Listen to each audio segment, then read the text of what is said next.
Episode of The Issues. This week we're going to quickly touch on a bunch of things, starting off with gays in the United States of America. It seems that the president, Barack Obama, came out pro-gay marriage in the last couple of weeks, and he's saying that his counterpart on the Republican side, is out of touch. Now, I don't know how out of touch you can be when your party truly believes that gay marriage is a blasphemy of God, so I don't know how out of touch the GOP is, but what I will say is Barack Obama was not for gay marriage a couple weeks ago. He was for what he called civil unions. And I guess he's over time evolved to realize that that was not working properly for the people of the United States of America. So now he's decided to change his tone. With an election coming, it makes perfect sense. I also want to talk about the violence in Syria. So what happened in the last couple of days that I've seen is stories coming out of Syria where the president's basically saying that he's anti-terror and that mercenaries working for the opposition group are actually fighting his government and that it's not actually people in Syria. Now, I might say this, I'm not going to say anything 100% because I haven't been there to know personally, but when you are a government like Syria and you have a military force killing innocent civilians, eventually you're going to run out of innocent civilians to kill and they might have to bring in alternative sources to fend you off. Whether or not that's actually the case, I guess the UN inspectors that went in there a couple weeks ago or a month ago now will have to bring some attention to the public sector so we can find out what's exactly going on there.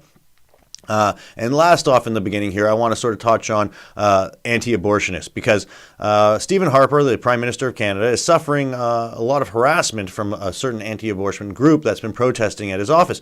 And it seems that this is something that Canada has sort of left in its past. It's a piece of history. We believe pro-choice here in this country, and that doesn't seem that no matter whether you get a liberal or a conservative or an NDP or a Green or whatever the government source may end up being, it doesn't seem that abortion is going to be a issue that's actually going to come to the forefront and that's going to change anytime soon.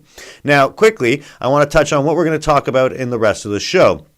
Now, entertainment, big issue. This weekend, we got the Miss Universe pageant going on right on here in Toronto, Canada. We also have City Hall. We're going to talk about waste. The bag tax is going back up for vote, and we're also going to talk about the surplus that Toronto has and what exactly they're going to do with that money. I also want to talk about Queen's Park, and we're going to talk about what's going on with the doctors, and it's similar to the teachers with a pay freeze, and they're not exactly happy about that. And last off, we're going to finish off talking about a bag tax protest. Should the bag tax get repealed, what you can do in order to ensure that they don't continue to charge you even though the government no longer mandates it. So stay tuned. It's coming up soon. More information for you on the issue.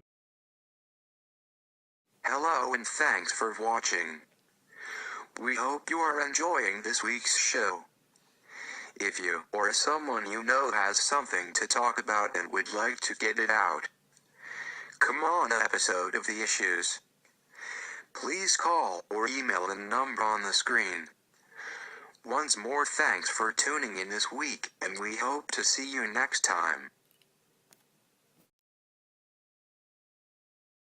Thanks for tuning back in, everybody. Now I want to talk to you about entertainment because we've had a lot of good movies coming out this summer, and I recently saw The Avengers, and we're going to talk about that quickly. If you go into The Avengers expecting to be disappointed, you will be pleasantly surprised. I will suggest that you see this movie in 3D because the action scenes are phenomenal. But otherwise, it's a good movie to go out and see with some friends. There's a lot of action coming out this year, including a lot of funny stuff. I'm looking forward to seeing it, and I'll come back with reviews without doing spoilers. Now, what I want to focus right now quickly is on what's going on this weekend in Toronto, and that's the Miss Universe Canada pageant. Now, for the first time ever, a transgender person who was born male and later in their life became female through operation is now in the running to possibly be Miss Canada 2012. Now, what I want to talk about here is I don't hold any resentment towards this woman. I think that what she's done is amazing, and the fact that she's able to overcome what she feels was being born in the opposite sex that she feels that she was is amazing. It's absolutely fabulous. Good for her for knowing who she is. Now, the problem I have with this is the Miss Universe pageant. I don't believe that you should be able to have plastic surgery and be able to get into the Miss Universe pageant. That's sort of like Miss Post-Op pageant, and that's what we should have if that's the case. And Miss Universe should probably be for people who are born naturally of this universe and have an opportunity to sort of showcase their beauty and their skills and talents and their ability to answer a skill testing question without someone who's gone to Dr. Whoever and gotten surgery to make them look better, because natural beauty is something that we should respect and we should cherish on this planet. And as much as we can repair things now, it's one thing if you had a tragic car accident in your youth and you had to have plastic surgery in order to repair damage. If that's the case, I would consider that a mulligan and allow you into the Miss Universe pageant. But if it was a operation that was an option to you because you didn't like your breast size, or you needed a rhinoplasty because your nose wasn't perfect, or whatever the thing may be that you were not satisfied with on your physical appearance, then why exactly is it that you're getting into a pageant competing against other people who may not have as much money as you in order to be in the Miss Universe pageant? So is this really Miss Universe or Miss Post-Op? I don't know. That's up to you guys to decide, but it'll be interesting to see in the next few days how that turns out.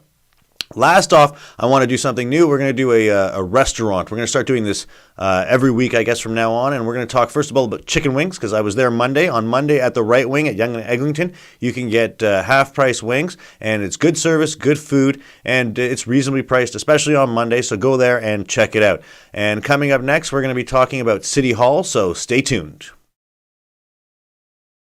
Hello and thanks for watching. We hope you are enjoying this week's show. If you or someone you know has something to talk about and would like to get it out, come on an episode of The Issues. Please call or email the number on the screen.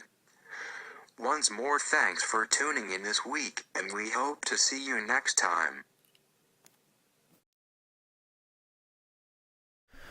Thanks again for tuning back in. Now we're going to talk about the Cut the Waste program, which is basically the City Hall is more so doing this as a joke in a sense, because what Rob Ford does is every other week now he goes and gets weighed and he's trying to lose a little weight, and it's really supposed to sort of send a message that the books in Toronto could probably be better budgeted and better balanced, and if you can cut the waste off of Rob Ford's belt line, you could probably cut the waste out of the budget.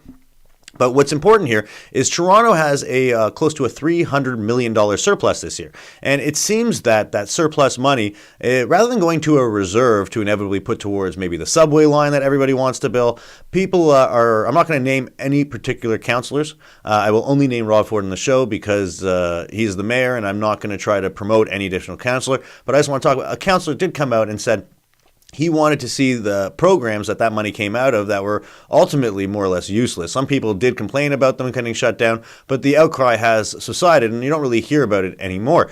And he's saying he wants those programs to be brought back. Now, Rob Ford worked really hard in order to bring the savings, and the goal should be to move forward with this money and not move back. And to be 100% honest, I want everybody in Toronto to sort of think about this, because if you were going to go buy a condo, which we have a surplus of in the city of Toronto, and you found out that your condo building didn't have a reserve fund in case a catastrophe happened, would you be inclined to buy into that building? And the same thing sort of applies to the city of Toronto, because it's not just a building of, let's say, 300 to 500 people or even 3,000 to 5,000 people. We're talking 3 million people here. And should, God forbid, we get a sinkhole, or should, God forbid, we have more snow next year than predicted, wouldn't it make sense to have that reserve fund and hold it over just for 1 year? And that way, worst case scenario, next year, if our budget falls short, we have this surplus to carry us.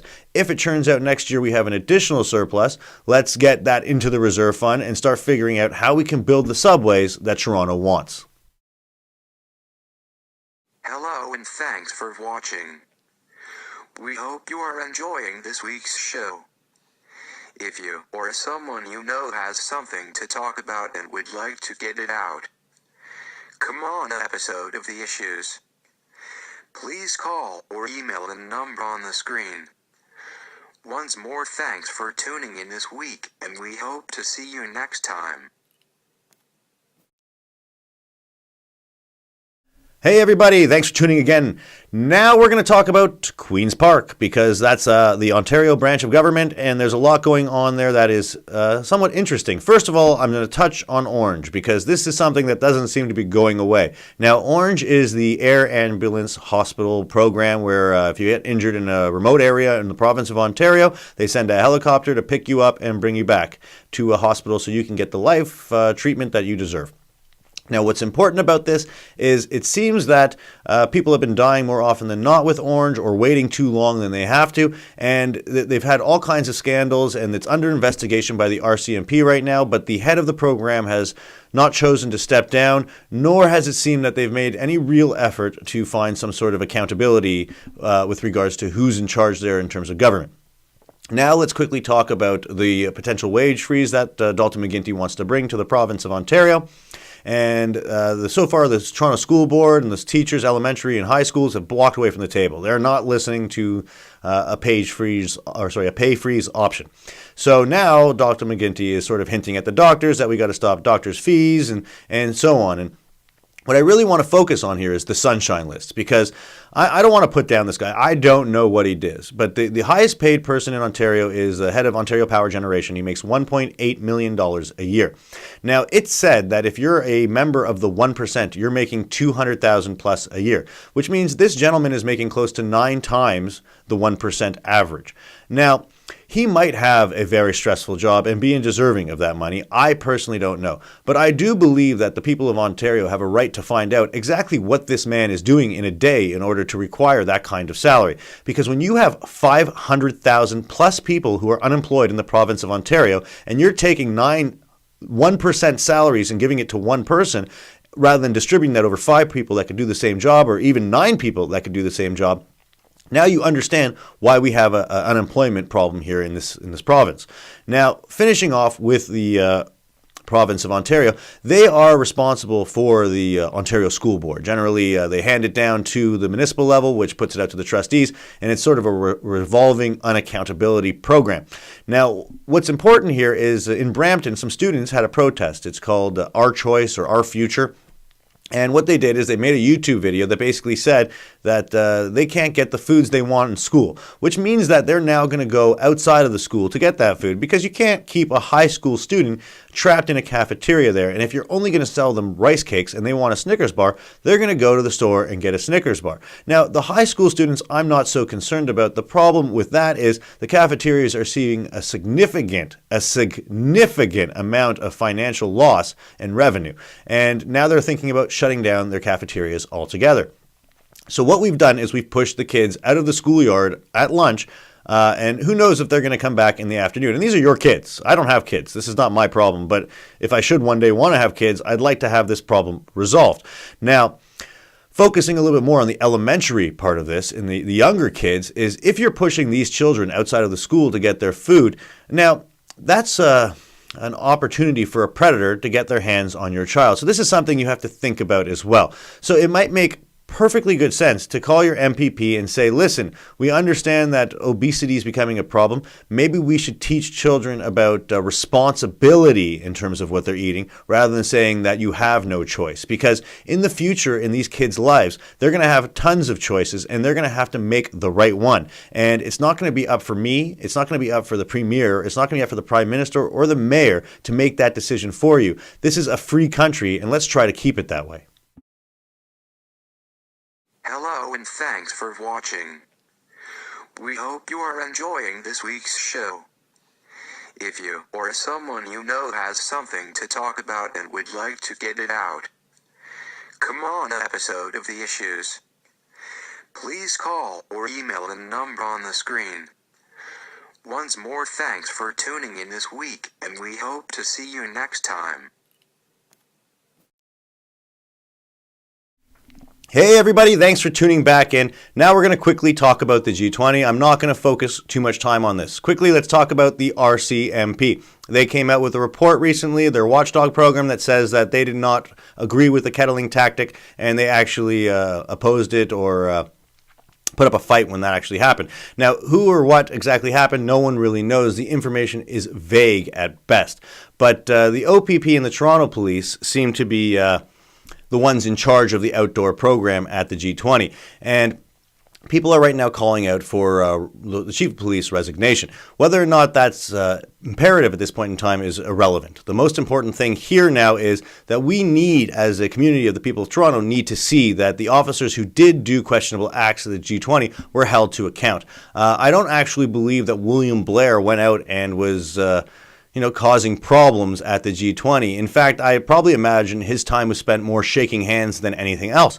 So to blame him solely responsible for this is not the right thing to do. But if he does not hold his officers to account and at least prove to the people that pay their salary that he plans on doing so, then I think, yes, ultimately he should be the one that suffers.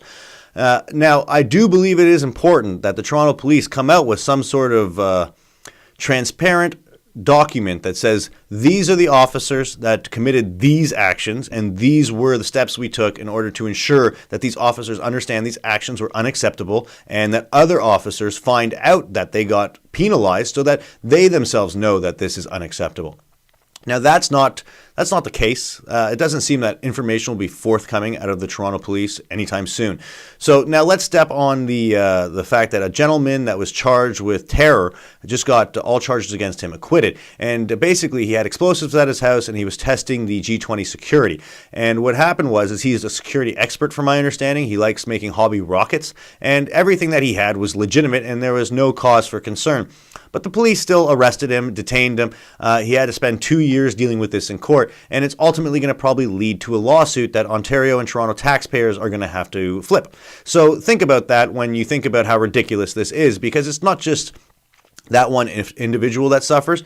Us as a community suffer as well, because money that should be going to better policing is now going to go to paying off lawsuits. Okay, and last off, we're going to talk about the bad apple concept, because they're saying that a couple of bad apples doesn't spoil the tree. And I'm going to say that that does have some relevance, right? Not every officer was around one of those officers that covered up their badge. Not everybody was around, or not every officer was around the officers that assaulted Adam Nobody. And those officers, for the most part, there's 9,000 of them. I'm imagining the vast majority of these guys, and there was more than 9,000 because others came in from out of area, but these guys, for the most part, did an amazing job and worked really hard. Now, some of them were just following orders, and some of them were making orders. I think it's important for us to figure out who was making the orders and who was following them, and making sure the ones that were making the orders are held to account for the bad orders that they made. Now, lastly, I want to talk about this whole apple tree thing, because I want you to understand where the swine flu pandemic came from. Now, what happens is apples on a tree get eaten by bats as they come by, or birds or other things, but we're going to focus on bats because they have viruses in them. And what they do is they poop, and they poop by the tree, and then along comes other animals that eat the poop and eat the fruit that falls around the tree, and that's how they get infected with these viruses. And then the next thing you know, we eat that animal or so on, and then we get infected with those viruses, and then we sneeze, and then you get infected with those viruses. So to say that a few bad apples are not going to turn into a pandemic is stupid. The idea of not wanting to solve this problem and not dealing with it shows a complete and utter lack of responsibility in terms of not only the police force, but also our government. So make sure you call your MP, your MPP, and your city councillor and say it's time for our police force to be held to account. And then hopefully the police force, once they're held to account, will hold those politicians to account. This is Dave Epstein. Stay tuned for the last part of the issues. Hello and thanks for watching. We hope you are enjoying this week's show. If you or someone you know has something to talk about and would like to get it out, come on an episode of The Issues. Please call or email the number on the screen. Once more, thanks for tuning in this week, and we hope to see you next time. Hey, guess what's back up for debate? It's the bag tax going in before City Council next month sometime. And what I want to talk to you is about what happens if Rob Ford is actually able to repeal the bag tax, but yet stores still try to charge you for it. So a friend of mine came up with a simple protest that doesn't hurt anybody, and it's actually kind of funny, and it will encourage store owners to not try to overcharge you for those bags anymore. And this was our idea, is that you go to the store, You go take your cart around the store, you grab all your groceries, you put them in the cart, you get to the cashier, and the cashier says, "Do you want bags?" You say, "Of course, yes." And then after she checks all your stuff through the cash register and she tries to say, "You owe me 30 cents for those bags," or whatever it is, you say, "I have to pay for the bags? Well, I can't get this stuff out to my car, and then I can't get it from my car to my house. So actually, you know what? I don't want this stuff." Now, the store's going to have to pay a guy to restock the shelves, which is going to cost them more than 5 cents, which might give them the inkling that maybe the 5 cents is not important enough for them to get. So keep that in mind, because that's an amazing way for you to sort of protest yourself now, even with the bag tax there. But remember, the City of Toronto mandates this bag tax. So I'm not suggesting you do it now. I'm saying if it is stricken down, if it is repealed, go out there and make sure that your rights aren't violated, that you are not taken advantage of. You go to these stores, you give them your business, they should be happy with that. If they're not making their profit in the products that they're giving to you, then I'm content with them raising a penny or two on each product. But to say that we have to suffer a penalty because we want to carry a bag with your name on it is completely and utterly unacceptable. This is Dave Epstein. See you next week on The Issues.